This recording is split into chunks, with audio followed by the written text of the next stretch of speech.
गया। आपको लगता होगा कि इस सीपीसी को पढ़ने पे, वीडियो देखने पे कि भाई इसमें जो प्रक्रिया है वो तो बहुत सरल है। लेकिन आप जान लीजिए जो सरल है वही कठिन है और कठिन कैसे है ये मैं आपको बताता हूँ। सरल कैसे है ये भी मैं आपको बताता हूँ।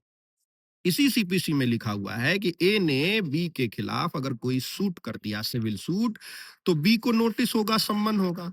बी आएगा, अपना जवाब देगा। उस जवाब के लिए एक ए फिर से जवाब देगा।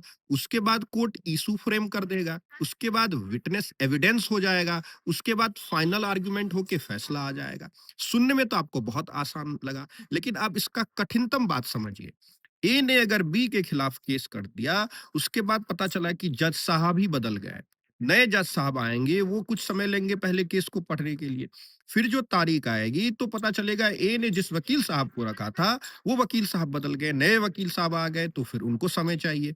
फिर जब केस कुछ आगे बढ़ते हैं तो पता चलता है कि ए और बी में से किसी एक पार्टी का देहांत हो गया है। अब जब देहांत हो गया है तो जो लीगल रिप्रेजेंटेटिव आएगा, उसके लिए एक एप्लीकेशन आएगा। इसी बीच ये पता चलता है कि ए और बी ने उसी मुद्दा, उसी विवाद में कुछ नया विवाद कर दिया है।